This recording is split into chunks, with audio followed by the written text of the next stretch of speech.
kok ada cewek yang duduk-duduk di telaga situ, kok berani banget dia duduk di pinggir telaga. Lah Hasan ini pun kaget, yang mana sih Lel? Itu yang ada di pojokan situ. Begitu Lela nunjuk, ternyata si cewek yang tadi dilihat Lela ini sudah nggak ada lagi.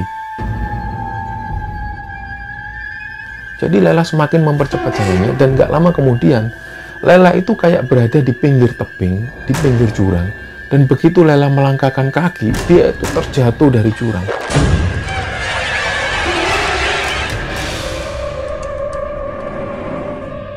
Bismillahirrahmanirrahim. Assalamualaikum warahmatullahi wabarakatuh. Sobat Kembara Sunyi dimanapun berada, pada kesempatan kali ini kami akan bercerita tentang sebuah kisah pendakian yang dialami oleh Sobat Kembara yang bernama Lela. Sebelum kita masuk ke ceritanya, untuk teman-teman yang nonton tayangan ini dan belum subscribe, jangan lupa untuk subscribe lebih dulu, agar kami lebih bersemangat lagi dalam membuat konten-konten terbaru di Kembara Sunyi. Dan untuk teman-teman yang telah mendukung kami sejauh ini, kami ucapkan terima kasih banyak. Semoga amal kebaikan teman-teman dibalas kebaikan berlipat oleh Allah Subhanahu wa Ta'ala.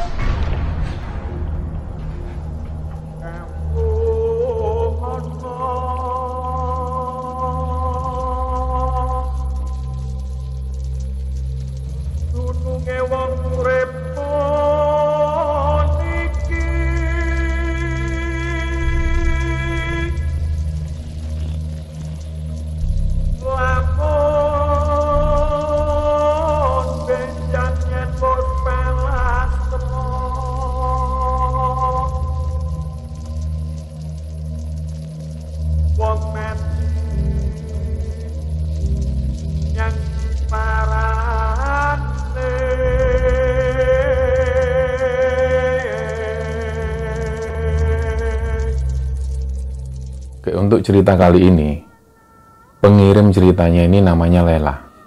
Lela ini dari kecil, besar, sampai dia kuliah, dia bertempat di Bekasi, Jawa Barat. Jadi pada saat Lela cerita ini, dia bercerita pada waktu itu, di sekitaran tahun 2015. Di tahun 2015 itu, Lela dan keluarga ini punya hajat atau punya kegiatan memperingati 1000 hari kakaknya Lela yang sudah meninggal. Jadi Lela ini punya kakak laki-laki yang kita sebut namanya Putra. Pada saat itu kakaknya Lela yang namanya Putra ini berangkat kerja seperti biasa. Dan pada waktu itu memang si Putra ini sedang tunangan dengan calon istrinya. Nah, 2 hari setelah itu Putra ini mengantarkan undangan bersama calon tunangannya, dan pada waktu itu entah kenapa, mungkin karena calon tunangannya ini lagi sakit, jadi Putra ini berangkat sendiri untuk ngantar undangan. Dan di tengah perjalanan di sekitaran daerah Tangerang itu, Putra ini mengalami kecelakaan dan meninggal di tempat. Nah, di hari itu, di tahun 2015 itu, Lela dan keluarga memperingati atau semacam membuat acara tahlilan 1000 harinya si Putra ini. Nah, si Lela ini punya saudara sepupu yang namanya Hasan. Hasan ini tinggal di salah satu kota di Jawa Tengah, yang pada waktu itu keluarga dari Hasan ini juga diundang untuk menghadiri acara 1000 harinya si Putra. Jadi Hasan dan keluarga ini datang bersama keluarganya menuju ke Bekasi, dan malam itu mulailah digelar 1000 harinya ini. Acara tahlil digelar, dan keesokan harinya Hasan dan keluarga masih tinggal di rumah Lela. Nah, ada obrolan. Waktu itu Hasan ini masuk ke kamar almarhum Putra. Dan Hasan melihat, karena Hasan ini usianya lebih muda dari Lela dan juga Putra, Hasan itu melihat kembali bahwa di kamar Putra banyak sekali barang-barang yang dipajang, seperti tas kariel dan peralatan naik gunung. Karena Putra dari dulu, dari sejak zaman SMA sampai kuliah, dia ini hobi sekali naik gunung. Begitupun juga Hasan. Jadi pada saat Hasan melihat barang-barang Putra itu, Hasan sempat tanya ke si Lela, "Lel, apa kamu nggak pernah sekalipun naik gunung seperti kakakmu itu?" Ternyata Lela bilang nggak pernah sama sekali. Nah, tujuan Hasan ke sana selain untuk mengikuti acara 1000 harinya si Putra, selain itu Hasan ini pengen naik ke Gunung Gede Pangrango. Nah, pada kesempatan itu Hasan ini sempat bilang ke Lela, Jadi sempat ngajak Lela untuk naik gunung ke Gunung Gede. Tapi karena Lela ini sama sekali nggak pernah naik gunung, jadi Lela sempat menolak ajakan Hasan itu. Nah, 1 hari kemudian ternyata Lela ini berubah pikiran. Dia pengen juga merasakan apa yang juga dirasakan anak-anak pendaki gunung. Karena selama ini ketika Lela melihat kakaknya itu, si Putra berangkat naik gunung, Lela ini hanya bisa melihat. Dan setiap kali diajak oleh kakaknya, Lela selalu nggak mau. Nah, pada kesempatan itu, Lela ini pengen merasakan juga. Jadi, ternyata mulailah hari itu dipersiapkan segala sesuatu, dan Lela ini bilang, San, aku tuh punya temen juga yang hobi naik gunung, namanya Fauzan. Boleh nggak aku ngajak dia? Ya apa-apa, sekalian. Karena si Hasan ini juga belum pernah naik ke Gunung Gede Pangrango sebelumnya. Jadi, ketika si Lela ini ngajak temennya, yang ada di pikiran Hasan, paling enggak si Fauzan ini bisa menunjukkan jalan menuju ke Gunung Gede Pangrango. Pada hari itu, pada pagi itu, mereka pun berangkat naik motor menuju ke Cibodas, ke base camp. Jadi mereka ini lewat Cibodas. Begitu mereka sampai sana, sekitar jam 10-an, mereka pun mempersiapkan segala keperluan lagi. Jadi dicek lagi apa yang kurang, dan setelah itu mereka pun melanjutkan perjalanan. Nah, pertama kali mereka masuk ke base camp, pertama kali mereka masuk ke gerbang Gunung Gede Pangrango, mereka sempat berfoto sebentar di sana. Jadi, suasana yang ada di base camp Cibodas ini lumayan ramai. Mereka pun naik seperti biasa. Jadi, pengalaman pertama si Hasan ini mengungkapkan bahwa jalur menuju Gunung Gede Pangrango lewat Cibodas ini sangat menyenangkan karena banyak sekali destinasi wisata. Pertama kali Hasan melihat ada telaga biru di sana. Nah, si Lela ini pun kagum. Sebagai orang Jawa Barat yang notabene nggak terlalu jauh dari Bekasi menuju ke Cibodas, Lela itu merasa takjub, ternyata kok ada tempat yang bagus kayak gini. Harusnya dari dulu aku mau kalau diajak Kak Putra. Jadi dalam batin si Lela itu seperti itu. Ketika melihat telaga biru yang cantik di sebelah kiri jalur pendakian itu, tiba-tiba Lela ini ngelihat ada satu perempuan. Nah, satu perempuan ini duduk persis di pinggir telaga. Awalnya Lela itu mengira si cewek ini adalah pendaki. Nah, akhirnya Lela ini pun mengabaikan si perempuan itu. Tapi ketika mau melanjutkan perjalanan, Lela ini penasaran dan dia panggil Hasan, San, kok ada cewek yang duduk-duduk di telaga situ, kok berani banget dia duduk di pinggir telaga. Lah, Hasan ini pun kaget, yang mana sih Lel? Itu yang ada di pojokan situ. Begitu Lela nunjuk, ternyata si cewek yang tadi dilihat Lela ini sudah nggak ada lagi. Lah, dari situlah si Hasan ini sempat ngingetin si Lela, Lel, kalau lain kali kamu ngelihat sesuatu yang aneh, yang ganjil, nggak usah diomongkan ya. Nanti ketika waktu kita turun gunung, baru kamu bisa ngungkapin semua. Nah, si Lela agak bingung juga. Maksudnya gimana sih? Lah, Hasan menjelaskan. Gini loh, kita ini kan naik gunung. Banyak sekali hal-hal yang mungkin ganjil yang bisa kita lihat. Karena di sini ini kan memang tempatnya. Jadi kemungkinan ketika kamu melihat sesuatu yang aneh, seperti yang kamu lihat barusan, ada cewek yang kamu lihat, sementara aku sendiri nggak lihat. Lebih baik kamu simpan dulu, begitu nanti kita turun baru kamu cerita. Jangan cerita pas kita lagi ada di sini. Oke, paham. Akhirnya mereka pun melanjutkan perjalanan. Mereka melewati jembatan kayu, dan lagi-lagi Hasan dan juga Lela ini takjub dengan pemandangan pada saat itu. Mereka menikmati betul perjalanan pendakian menuju ke Gunung Gede via Cibodas itu. Singkat cerita, sampailah mereka melewati jembatan di mana di sana ada air panas. Mereka jalan pelan. Jadi awalnya itu mereka takjub, tapi lama-kelamaan mereka juga takut ketika melewati jembatan dengan ada aliran air panas itu. Tapi karena si Fauzan ini meyakinkan, ayo udah nggak apa-apa, yang penting pegang tali yang rapat. Nah, sementara si Hasan ini yang sudah pakai sepatu hiking, itu sempat kepleset ketika melewati jembatan uap panas itu tadi. Nah, begitu si Hasan ini kepleset, Hasan itu sempat mengucap astagfirullahaladzim. Nah, Lela ini sempat tanya, kenapa Hasan? Gak apa-apa. Ya udah yuk, tak bantu. Hasan pun mencoba berdiri lagi, mereka pun melewati jembatan itu. Nah, mereka melanjutkan perjalanan lagi. Ketika mereka sampai di pos kandang batu, mereka ini melihat ada 2 tenda yang sudah berdiri di sana. Tapi pada saat itu Fauzan bilang, udah kita jangan ngecamp di sini, kita baiknya ngecamp di kandang badak. Karena nanti ketika kita ngecamp di kandang badak, paginya kita bisa milih mau muncak kemana, mau puncak ke Gunung Pangrango atau ke Gunung Gede, atau kalau memang waktunya cukup kita bisa naik ke 2 puncak itu. Nah, karena si Hasan dan Lela ini belum pernah sama sekali, akhirnya mereka pun nurut. Belum lama jalan, si Lela ini tanya, Zan, kenapa sih kita nggak ngecamp di kandang batu aja? Kan waktunya ini sudah malam. Nah, si Fauzan diam, udah nggak apa-apa, enakan di kandang badak aja. Karena kita nanti jangkauannya lebih cepat menuju ke puncak. Oh gitu. Tapi dalam hatinya Lela ini masih tetap penasaran. Karena si Lela ini tahu kalau Fauzan itu orangnya disiplin. Ketika mendaki gunung, dia tahu dari teman-temannya bahwa Fauzan ini orangnya disiplin setiap kali naik gunung. Jadi pasti ada alasan tersendiri kenapa Fauzan ini nggak mau mendirikan tenda di kandang batu. Akhirnya Lela ini tanya lagi. Dalam suasana yang sudah mulai gelap, karena Lela khawatir di tengah perjalanan nanti mereka akan ketemu gelap. Jadi Lela sempat tanya lagi ke Fauzan, Zan, kamu jujur deh sama aku, kenapa kita kok nggak ngecamp di kandang batu?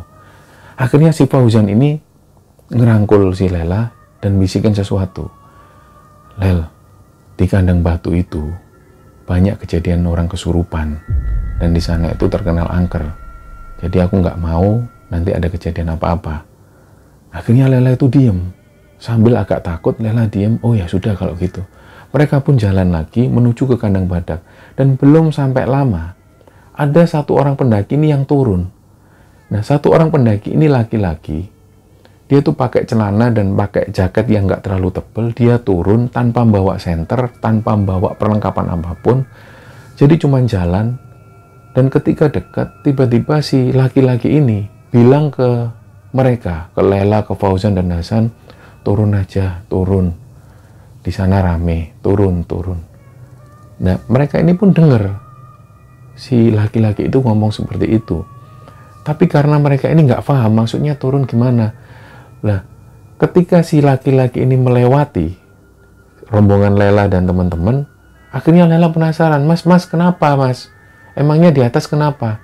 Lah si cowok ini terus jalan tanpa menoleh sama sekali. Mas, halo Mas. Si cowok ini terus jalan, akhirnya menghilang. Nah, dari situ Lela ini agak curiga. Ini kita lanjut jalan apa enggak? Karena tadi mas-mas tadi bilang kalau di atas kita disuruh turun. Apa mungkin di kandang badak ini sudah rame, ada banyak pendaki. Lah Fauzan yang awalnya itu percaya diri, dia awalnya yakin kalau mereka ini bakalan ngecamp di kandang badak. Tapi pada saat itu Fauzan ini juga agak ragu-ragu. Yang ada dalam pikiran Fauzan waktu itu jangan-jangan memang bener rame. Itu pikiran Fauzan yang pertama. Pikiran Fauzan yang kedua, jangan-jangan laki-laki yang lewat tadi ini kayak ngasih petunjuk, kayak ngasih sesuatu kode.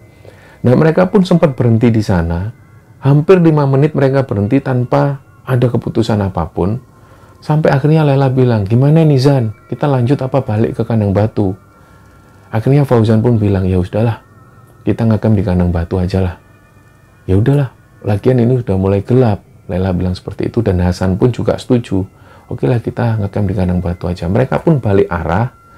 Jadi mumpung belum terlalu jauh dari kandang batu dan suasana ini sudah mulai gelap, mereka pun memutuskan untuk kembali ke kandang batu. Begitu sampai di kandang batu, suasana sudah mulai gelap dan 2 tenda itu masih berdiri di sana. Mereka mulai mendirikan 1 tenda lagi.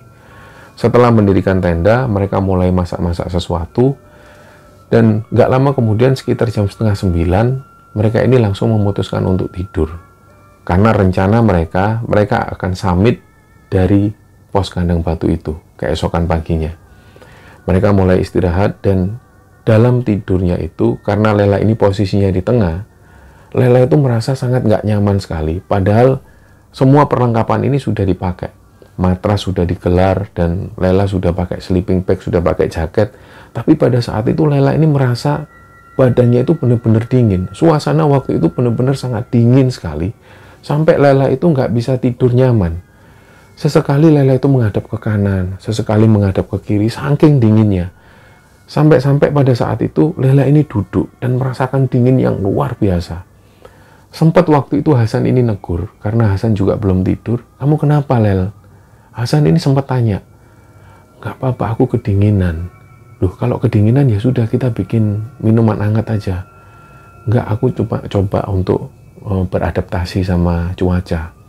Lela sempat bilang seperti itu. Jadi Lela ini coba untuk menenangkan diri. Dia nggak mau hanyut dalam suasana-suasana ketakutan yang mengakibatkan dia ini nantinya malah semakin dingin. Dia coba untuk menenangkan diri. Nah, ketika Lela ini coba menenangkan diri, Lela pun coba mulai tidur lagi. Dan dilihat jam ini sudah jam 10 malam. Di luar, di dua tenda ini yang awalnya tadi masih ada obrolan dalam tenda itu, pada saat itu sudah mulai nggak ada lagi dan suasana ini sudah mulai sepi.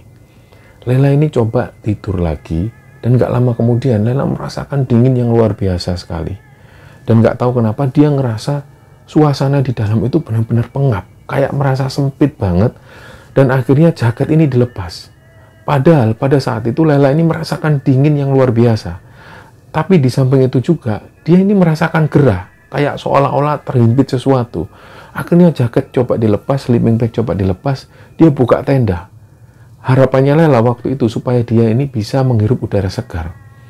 Nah, begitu Lela ini buka tenda, ternyata dilihat nggak jauh dari situ ada satu orang yang lagi bakar api unggun. Jadi satu orang ini laki-laki yang mungkin tadi yang dilihat oleh Lela dan teman-teman.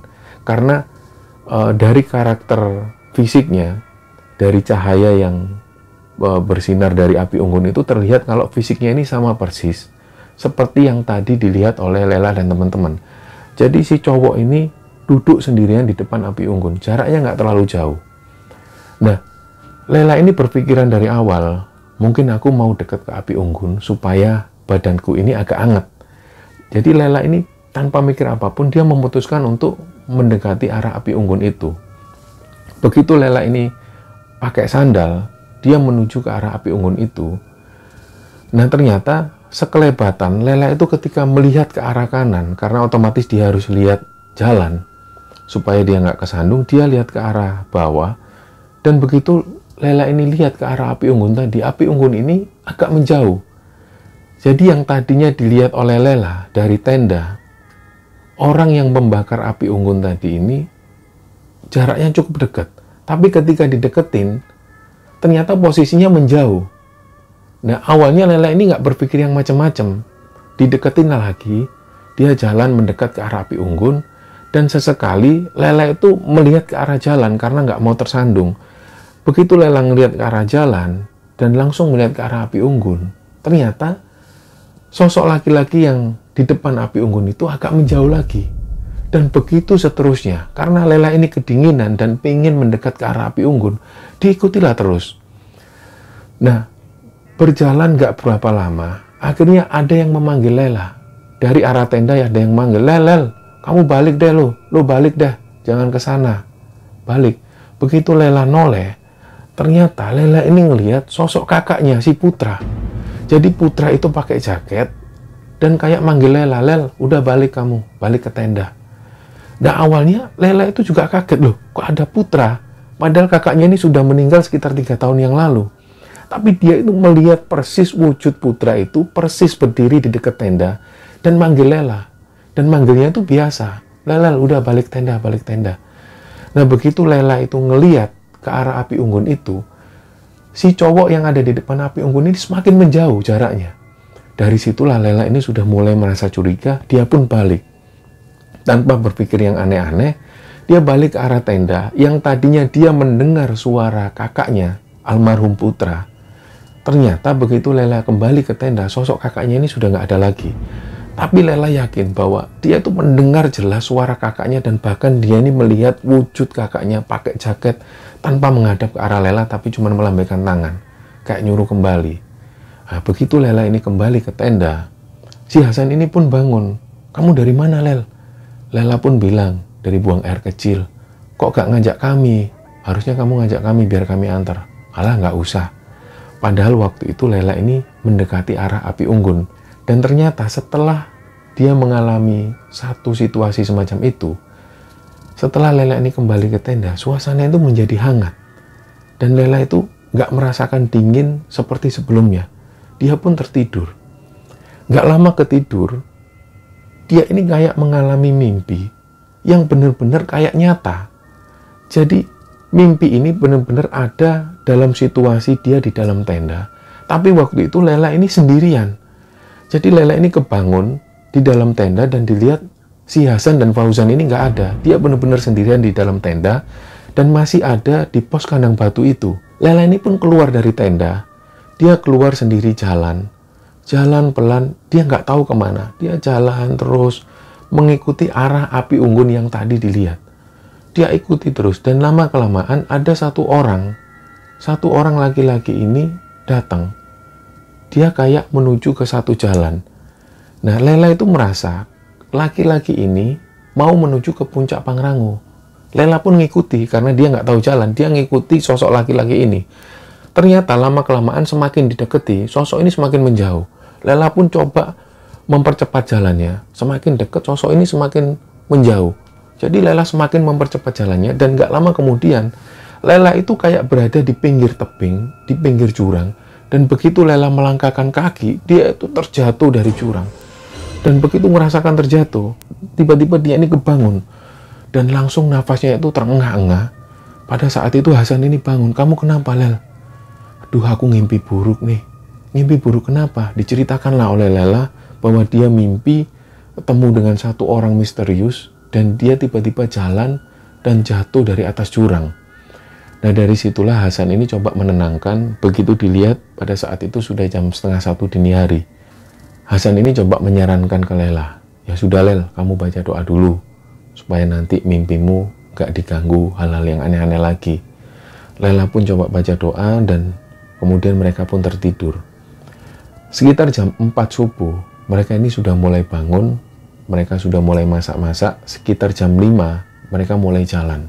Sampailah mereka di kandang badak. Ternyata begitu mereka sampai di kandang badak, suasana di kandang badak ini nggak terlalu ramai. Ada beberapa tenda, tapi masih bisa dihitung. Mereka bertiga coba mengingat lagi. Terus kata-kata anak laki-laki yang kita ketemu setelah di kandang batu itu, yang dia ngomong kita disuruh turun kalau di sini katanya rame. Itu ternyata siapa? Maksudnya rame itu apa? Kondisi di kandang badak ini juga nggak terlalu rame. Hanya ada beberapa tenda yang didirikan di sini. Terus yang kedua, mereka berpikir, itu tadi siapa? Kemarin itu siapa yang ketemu kita? Jangan-jangan itu bukan manusia. Nah, Hasan ini sempat ngomong seperti itu ke Fauzan, tapi Fauzan coba menenangkan Hasan. Udahlah, nggak usah terlalu mikir yang macem-macem. Posisi kita ini lagi ada di gunung. Apapun yang kita temui, itu patut kita waspadai. Termasuk laki-laki yang kita temui kemarin. Nah, akhirnya mereka pun memutuskan dari kandang badak itu, mereka mau naik ke puncak Pangrango dulu, atau ke puncak Gede. Mereka pun memutuskan untuk naik ke puncak Pangrango. Jalanlah mereka. Singkat cerita, begitu mereka sampai di puncak Pangrango, mereka foto-foto sebentar, dan gak lama kemudian mereka pun turun. Nah, pada saat turun inilah, Fauzan ini posisinya ada di depan sendiri. Jadi Hasan dan Lela ada di belakang Fauzan. Mereka jalan tapi masih bisa melihat posisi Fauzan. Nah, ketika jalan, si Lela ini minta berhenti. Akhirnya Hasan pun menemani Lela, tapi Fauzan itu tetap jalan pelan. Nah, awalnya Hasan dan Lela ini berpikiran bahwa Fauzan ini mungkin jalan pelan dan sesekali nunggu si Hasan dan Lela. Jadi Lela dan Hasan waktu itu istirahat agak lumayan lama. Mereka ngobrol-ngobrol tentang keluarga mereka dan membicarakan tentang sosok almarhum putra. Dan pada saat itulah Lela ini cerita bahwa semalam itu ternyata Lela cerita bahwa dia ini ketemu dengan almarhum putra. Bahkan pada waktu itu ketika Lela cerita ini sempat terbawa emosi dan Lela sempat menangis karena kangen dengan kakaknya itu. Dan pada saat itu Hasan ini coba menenangkannya. Sudahlah, Lel, kamu doakanlah kakakmu itu. Jadi memang cerita tentang putra itu sangat menyedihkan karena putra ini meninggal menjelang pernikahannya. Itulah yang membuat Lela itu selalu sedih ketika mengingat almarhum kakaknya itu. Setelah cerita nggak lama kemudian mereka ini turun. Hasan dan Lela turun, ternyata dilihat si Fauzan ini nggak terlihat lagi. Nah, semakin lama jalan, Hasan dan Lela semakin nggak ngelihat Fauzan. Awalnya memang rencana mereka setelah turun dari puncak Pangrango, mereka akan melanjutkan ke puncak Gunung Gede. Tapi karena pada saat di kandang badak mereka nggak ketemu sosok Fauzan, akhirnya mereka pun membatalkan niatnya untuk naik ke Gunung Gede. Mereka lebih memilih untuk kembali ke pos kandang batu. Si Hasan dan Lela ini pun melanjutkan turun menuju ke kandang batu. Harapan mereka bisa melihat Fauzan lagi. Ternyata lama berjalan, mereka sampai di tenda mereka yang ada di kandang batu. Ternyata mereka ini gak melihat sosok Fauzan. Pada saat ketika mereka sampai di pos kandang batu itu, dan mereka gak melihat sosok Fauzan, yang timbul di pikiran Hasan waktu itu, mungkin Fauzan ini naik ke Gunung Gede. Nah, tapi Lela menyangkal pernyataan dari Hasan. Gak mungkin, karena Fauzan ini sosoknya, dia itu sangat solider sama teman. Dia pasti nunggu. Dia nggak mungkin jalan sendirian dan ninggal kita. Itu yang pertama. Dan yang kedua, kalau sampai detik ini Fauzan belum sampai di sini, berarti ada sesuatu sama dia. Lela itu berkeyakinan penuh seperti itu karena dia tahu betul sosok Fauzan seperti apa. Dia banyak dapat cerita. Si Lela ini banyak dapat cerita dari teman-temannya. Sosok Fauzan ini ketika mendaki gunung, solidaritasnya selalu tinggi. Dia selalu nunggu teman. Nggak mungkin dia egois semacam itu.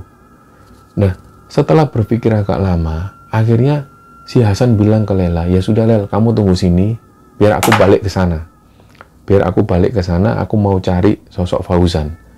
Lela ini sempat bilang ke si Hasan, ya udah San, ntar kalau udah sampai di kandang badak, kamu belum juga ketemu sama si Fauzan, kamu balik aja, ntar kita laporan ke pihak perizinan. Nah, mereka pun sepakat. Ternyata ketika si Hasan ini sampai di pos kandang badak, si Hasan ini belum juga ketemu sosok Fauzan. Hasan ini pun memutuskan untuk mampir ke tenda-tenda para pendaki. Dia tanya, Mas, mohon maaf, ngelihat nggak temenku, dia pakai topi. Ditunjukkan ciri-cirinya seperti ini, ternyata banyak yang nggak melihat. Nah, akhirnya banyak para pendaki yang di sana ini mempersilahkan si Hasan ini untuk istirahat lebih dulu. Mereka bikinkan kopi, dan Hasan ini sempat ngopi-ngopi sebentar. Nggak lama kemudian, dalam kepanikannya, Hasan itu ngelihat ada dua orang yang memapa si Fauzan. Nah, dua orang ini turun. Begitu dua orang ini turun dan Hasan melihat bahwa yang dipapa ini adalah Fauzan, Hasan pun langsung menghampiri, Mas, ini teman saya. Oh, ini temannya, Mas. Oh iya, ayo. Dibawalah menuju ke tenda itu. Mereka istirahat sebentar. Ternyata si Fauzan itu kayak orang yang linglung. Ketika ditanya, kamu kenapa, Zan? Fauzan itu kayak orang linglung. Dan ceritalah dua orang pendaki yang ketemu sosok Fauzan ini. Jadi ketika mereka ini, dua orang pendaki ini naik ke puncak Gede, dan pada saat turun melewati hutan-hutan lumut, dia ini ketemu Fauzan itu duduk-duduk sendirian di bawah pohon yang besar. Fauzan itu duduk di situ sendirian. Ditanyalah oleh dua orang pendaki ini, mau muncak, Mas? Si Fauzan ini diem. Rombongannya mana, Mas? Si Fauzan itu diem. Lah, dua orang pendaki ini mulai merasa curiga. Mas, saya antar yuk ke kandang badak. Si Fauzan itu tetap diam. Akhirnya dua orang pendaki ini berinisiatif, udahlah dipapalah Fauzan. Ternyata begitu diangkat, Fauzan itu kakinya itu kayak lemah sekali. Dia kayak orang yang lumpuh, nggak bisa jalan. Dipapalah dari hutan lumut menuju ke kandang badak. Begitu sampai di kandang badak, si Fauzan ini coba dikasih minum oleh para pendaki di sana, dibaca-bacakan sesuatu, dan setelah si Fauzan itu minum, barulah Fauzan ini agak mulai tersadar, dan dia mulai cerita. Ternyata Fauzan itu ketika turun lebih dulu, Fauzan itu seolah melihat ada rombongan yang banyak sekali yang jalan di depan mereka. Dan Fauzan merasa bahwa si Hasan dan Lela ada dalam rombongan itu. Dan rombongan ini jalannya benar-benar tegas sekali, jalannya benar-benar cepat. Di tengah-tengah rombongan itu Fauzan itu ngelihat ada Hasan dan Lela di tengah-tengah rombongan itu jalan dan sambil bercanda. Makanya dari situ Fauzan ini ngikutin terus. Dan ketika sampai di kandang badak, rombongan ini melanjutkan perjalanan menuju ke Gunung Gede. Nah, lagi-lagi Fauzan itu ngelihat sosok Hasan dan sosok Lela ini ada di tengah rombongan itu. Dari situ Fauzan itu terus mengikuti rombongan mereka. Nah, karena mungkin jalan mereka ini cepat, jadi Fauzan itu nggak mampu lagi mengikuti rombongan mereka. Dan pada saat itu di tengah jalan, di antara hutan lumut, Fauzan itu tersandung akar. Dan kemudian dia ini terjatuh dan sempat nggak ingat apapun. Dari situ Fauzan itu merasa ketika ada di hutan lumut, dia itu ngerasa kayak berada di suatu taman yang indah sekali. Dan dia ngerasa nyaman duduk-duduk di situ. Dia bertahan lama sekali dan ketika pengakuan dari dua orang pendaki ini yang menanyakan sesuatu ke Fauzan, Fauzan itu nggak sadarkan diri. Dia seolah-olah nggak dengar apa yang dibicarakan oleh dua orang pendaki itu. Nah, setelah mendengar penjelasan dari sosok Fauzan, akhirnya si Hasan ini pun ngajak Fauzan untuk turun. Begitu Fauzan ini berdiri, dilihat oleh orang-orang yang ada di sana, Fauzan ini sudah mulai bisa berdiri. Si Hasan ini pun mulai mengucapkan terima kasih ke para pendaki yang ada di sana, terutama yang sudah nolong Fauzan untuk turun ke kandang badak. Dan akhirnya Fauzan dan Hasan ini pun turun menuju ke pos kandang batu. Begitu sampai di kandang batu, Lela ini pun kaget. Alhamdulillah lah, akhirnya kalian udah nyampe. Mereka pun duduk di sana dan mereka ini memutuskan untuk ngecamp 1 malam lagi. Karena Hasan menilai bahwa si Fauzan ini kondisi fisiknya masih lemah. Malam itu mereka memutuskan untuk ngecamp lagi dan 2 tenda yang tadinya ada di sana sudah mulai dikemas dan mereka mulai naik ke atas. Jadi tinggallah tenda mereka sendirian. Malam itu belum ada keanehan apapun. Sekitar jam 9 malam, Lela melihat Fauzan ini sudah tertidur dengan pulas sekali, bahkan sampai ngorok. Dari situlah Lela ngelihat Hasan sudah mulai tidur. Dari situlah Lela mulai tidur dan di tengah tidurnya, Lela ini sekali lagi merasa bahwa di dalam tenda itu dia merasa gerah sekali. Padahal situasi waktu itu Lela ini merasakan dingin. Nah, sekali lagi Lela ini buka jaket dan buka sleeping bag. Begitu Lela buka tenda, ternyata dia itu ngelihat ada api unggun persis di depan tendanya Lela. Tapi karena Lela pernah mengalami situasi semacam itu, Lela ini nggak mau keluar. Dia pun nutup tenda. Dan begitu mau nutup tenda, sosok laki-laki yang ada di depan api unggun itu noleh ke arah Lela. Begitu sosok laki-laki ini noleh ke arah Lela, Lela itu kayak terhipnotis. Jadi tiba-tiba Lela yang awalnya mau nutup tenda, dia ini buka tenda itu. Kayak seolah-olah merasa pingin ada di dekat api unggun itu. Lela ini kepingin deket ke api unggun supaya dia merasakan kehangatan. Jadi akhirnya Lela ini pun dekat ke arah api unggun. Begitu didekati, jarak api unggun dan jarak laki-laki ini semakin menjauh lagi. Dan gak lama kemudian Lela itu semakin penasaran. Dia semakin dekat dan gak lama kemudian ada yang megang tangannya Lela. Begitu Lela noleh, ternyata sosok kakaknya ini, si Putra itu megang tangannya Lela dan dibilang, "Lel, kamu balik tenda." Jadi Lela itu melihat sosok kakaknya ini yang sudah meninggal 3 tahun yang lalu. Dilihat wujudnya itu persis seperti manusia pada umumnya. Dari situlah Lela itu luluh hatinya. Dia langsung mengikuti perintah dari kakaknya. Dia jalan pelan menuju ke tenda. Dan begitu Lela noleh, nyari si kakaknya ini, ternyata nggak ada lagi. Lela pun kembali ke tenda. Nggak lama kemudian, Lela ini pun memutuskan untuk tidur. Dan sampailah pagi hari, mereka ini pun bangun. Mereka bangun dan berkemas-kemas untuk turun. Singkat cerita, sampailah mereka di base camp yang ada di Cibodas sana. Nggak lama kemudian setelah makan itu mereka langsung kembali menuju ke Bekasi. Ketika sampai di rumah yang ada di Bekasi itu, Lela ini pun membersihkan diri. Setelah membersihkan diri, tiba-tiba Lela itu langsung menuju ke kamar kakaknya, si Putra. Begitu masuk ke kamar Putra, tiba-tiba Lela itu nangis yang luar biasa. Dia merasakan kesedihan yang sangat sedih sekali. Dia benar-benar nangis sesungguhan ingat kakaknya. Padahal ketika di gunung, ketika Lela ini ketemu dengan sosok kakaknya, Lela ini sama sekali nggak sedih. Dia hanya mengingat kakaknya dan hanya sedih dalam hati. Tapi ketika ada di kamar kakaknya itu, dia benar-benar sedih sesenggukan sekali mengingat kejadian waktu itu. Dia seolah-olah kangen sekali dengan kakaknya itu. Melihat barang-barang kakaknya yang ada di kamar itu, Lela kembali sedih. Setelah kejadian itu, ayahnya Lela ini pun dengar, kenapa toh Dek kok nangis? Nah, dari situlah cerita Lela bahwa di gunung itu dia sempat mengalami kejadian dan sempat ketemu dengan kakaknya. Nah, karena di situ ada ibunya Lela, waktu itu ayahnya ini nggak sedih, tapi ibunya itu sesekali meneteskan air mata. Karena gimana pun juga, baru beberapa hari yang lalu mereka memperingati 1000 hari almarhum kakaknya. Semoga kisah ini bisa memberi hikmah kepada teman-teman semua dan bisa diambil pelajaran dari kisah ini. Mohon maaf kalau ada salah-salah kata. Wassalamualaikum warahmatullahi wabarakatuh.